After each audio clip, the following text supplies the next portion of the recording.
Hola, en este vídeo vamos a ver cómo podemos crear referencias absolutas en tablas. Si yo tengo esta tabla que se llama ventas y quiero sacar aquí las unidades vendidas en cada mes, lo normal es usar la función sumar sí. Entonces me pongo aquí, escribimos igual a sumar.sí, paréntesis, y me voy al asistente de la función. Como rango le voy a decir que me evalúe el rango del mes con el criterio del mes que aparece aquí, en este caso J10, y que me vaya sumando las unidades.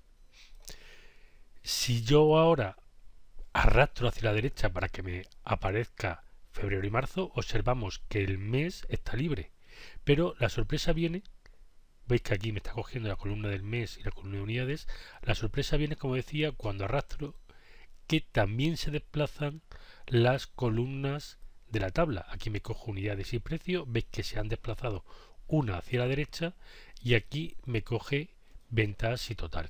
También se ha desplazado una hacia la derecha. ¿Dónde está la solución? Bueno, aquí la solución clásica de poner los dólares no funciona. Veis que le estoy dando al F4 y no funciona. Entonces aquí lo que hay que poner es, borro aquí, es poner una doble referencia. Veis que pongo corchete, abro otro corchete, pongo otra vez el nombre de la columna, mes, cierro corchete, dos puntos y otra vez mes, cierro corchete y cierro corchete. Esto es bastante pesado de hacer. Entonces, la forma más cómoda, pues por ejemplo, veis que si yo cojo aquí esta columna, me la llama ventas unidades. Si yo cojo aquí estas dos columnas, me la llama ventas unidades y ventas precio, que es lo que está cogiendo aquí. Me está cogiendo el rango absoluto mes-mes.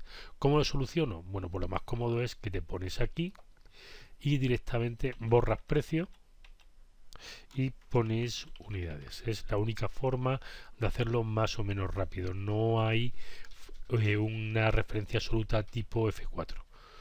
Ahora ya lo desplazo hacia la derecha y veis que aquí me está cogiendo estas dos unidades y aquí me sigue cogiendo estas dos columnas. No se desplazan hacia la derecha. Pues muchas gracias.